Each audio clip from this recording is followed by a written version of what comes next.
Welcome to the Wednesday, December 18th edition of the Heartland at Noon. I'm Rob Carney. And focusing on our health during a busy time of year. Strong with Nature is the name of a local business operated by Victoria Sharp and her husband, Aidan Tolley. It's all about balance in life and yoga and natural living and being healthy. We're talking about balance and health as the holiday season approaches with Miss Victoria today. These stories and more coming up after the local news. The Christmas holidays are here, and for some, it can be a time of added stress. With even more events to attend, presents to buy, and meals to prepare, we may not be able to give ourselves the time we need to exercise, sleep right, or take care of ourselves. Victoria Sharp is a yoga and wellness entrepreneur in Moose Jaw who suggests that you don't have to say yes to everything this holiday season. If you can keep your similar schedule for about 80% of the time, we tend to use that 80-20 rule for a lot of our life. So not overscheduling yourself with things. We don't have to say yes to everything, and choosing the activities to take part in that really are going to enhance your life and not create added stress. Surrounding yourself with the people that you love. Sharp added that practicing mindfulness in the form of meditation or simply slowing down and making decisions based on love and kindness rather than stress and obligation can help you this holiday season. So, it's a relatively new local business. Their Facebook page tells me, we are a family that strives to create balance in our life with our passions, yoga and natural living and travel. We offer a variety of classes for all levels. Strong with Nature is owned and operated by husband-wife team Aidan Tolley and Victoria Sharp. CHAB's Theresa Simon-Worobec visiting with Miss Victoria as we all strive towards balance this holiday season. So let's start here, Victoria, just by telling me a little bit about yourself. What do you do and why do you do it? I think I would call myself a health and wellness entrepreneur right now. I've been really focusing on my yoga. Just recently, last July, got my yoga teacher training in Thailand, which was super exciting. I've wanted to do it for a few years. And so I think that would be my focus as of right now. I do dabble in other things, just trying to create a real balance in my own life. And I wanted to take that out and try to help others with that in their lives as well, because I think that that's something that we can all use is a healthy balance with whatever it is that excites you and makes your life joyful. Awesome. So I know you teach at the Yoga Loft a little bit, but you also have your own thing sort of on the side. So can you tell me a little bit about that? Yeah, my business is called Strong with Nature, and I think that those words just really sum up everything because it's quite broad. Like I said, that I do teach yoga, and I teach at the Yoga Loft. I also teach at Ironwood Family Fitness, yoga there. And then I try to get out in the community as much as I can. We live out at Buffalo Pound Lake, so in the summertime, teaching yoga that way. And then also just any way I can to help others find healthy ways to live their life in the most natural way possible. So we live in a very modern society here in Canada, and my husband and I like to travel a lot. And so we've tried to take our experiences, things we've learned from other cultures, and bring them into our own lives. And I found people were just really interested in that. And so I wanted to have a platform, I guess, to be able to get that out to people.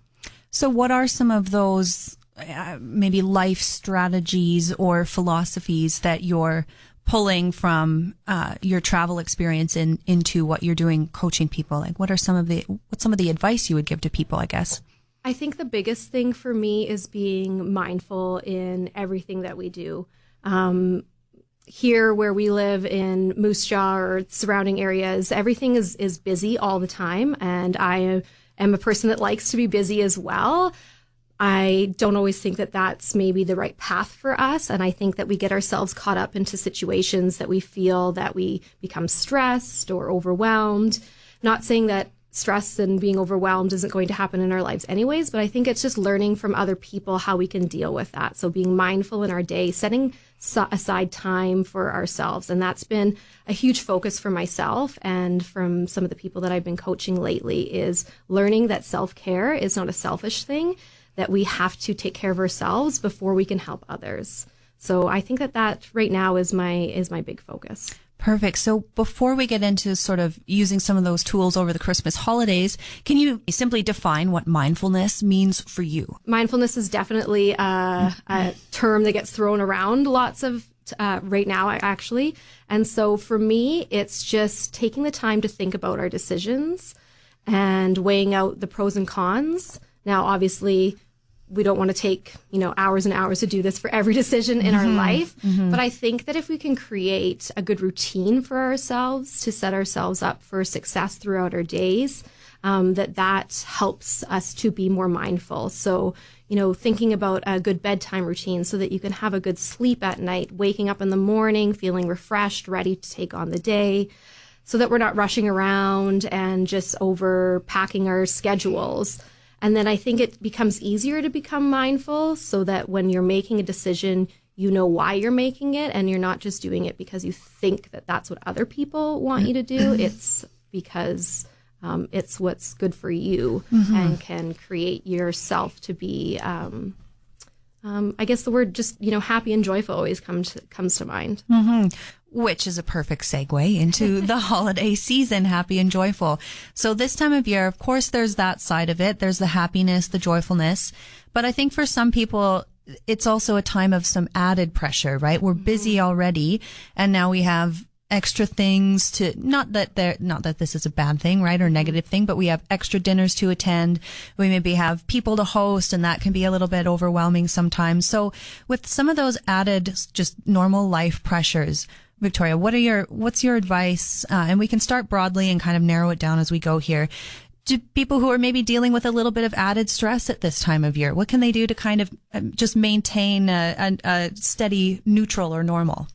I think that's a really great topic because it's definitely something I've worked on in the past, I would say 5 years of alleviating some of that extra pressure and stress. So if you can keep your similar schedule for about 80% of the time, we tend to use that 80-20 rule for a lot of our life, especially during the holiday season. So not overscheduling yourself with things. We don't have to say yes to everything, and choosing the activities to take part in that really are going to enhance your life and not create added stress. Surrounding yourself with the people that you love and you like to spend time with.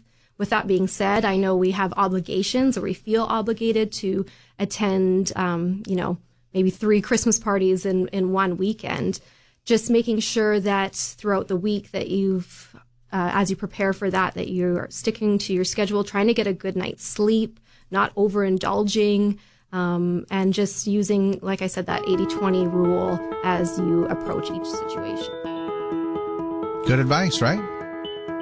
Oh, wait, there's more to come. With Miss Victoria from Strong with Nature here in Moose Jaw. Heartland at Noon, CHAB. We're featuring health and wellness on the Heartland at Noon today as many of us look for balance in our lives as the holiday season approaches. The experts all tell us exercise and balanced diet are key to happiness, but that's not just at this time of year. Victoria Sharp operates a local health and wellness operation known as Strong with Nature. She's talking with our Theresa Simon-Worobec today. What about the sort of consumerism behind what is Christmas for Western culture? I'm sure you have a lot to say about that, given you're traveling to different places and experiencing different ideas and philosophies around gift giving and buying and the sort of single use sort of mentality that we have here, the use and then throw away. So that's something I've thought a lot about for sure. It bothers me to see all of the garbage in the garbage can after that Christmas day. So without saying, okay, don't buy presents, how can we sort of think about that issue if we see it's an issue, and not get sort of overwhelmed by it? I think that we tend to idealize the holiday season and we create so many unrealistic expectations for ourselves. And so I think we have to start with that there. We take on too much. We think that everybody we know needs a present from us to show that we love them. And I think that just really brings on so much financial burden for a lot of people, adds a lot of stress, and it creates a lot of waste. I'm sure we've all been given a gift at some point that we've, really loved, that person took the time to choose something for us, but it's really something that's unnecessary for us to have.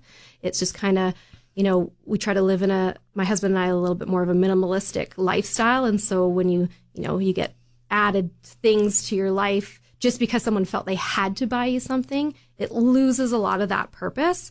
And so something that my husband and I have really worked hard to do is to create the Christmas time, not just about buying presents, but to create people-to-people experiences. And so, getting together and having a dinner with loved ones or friends instead of feeling like you have to exchange a gift.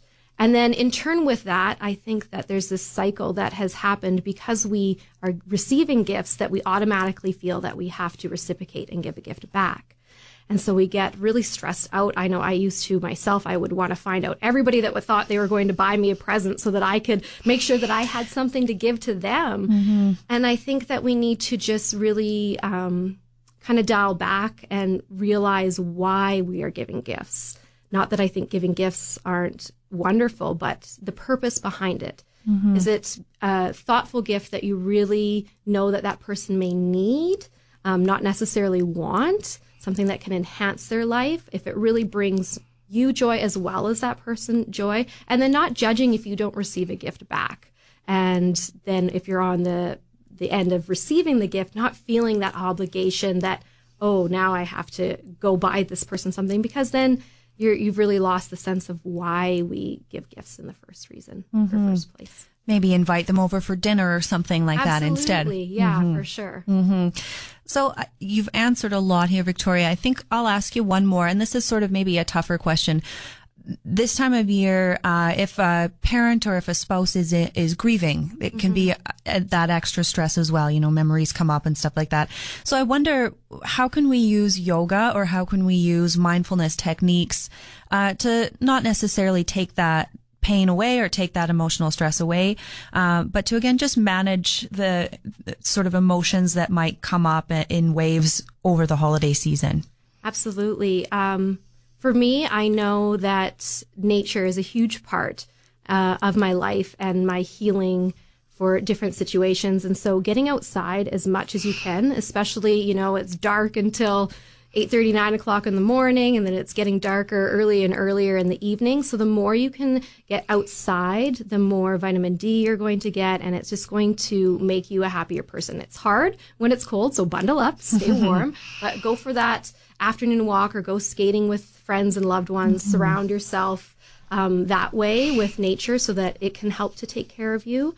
As well, for the yoga side of things, especially because I do work a lot on my practice, I just think any type of movement that makes you happy. Maybe yoga's not your favorite thing to do. Try it out. You never know. It might be something that you love.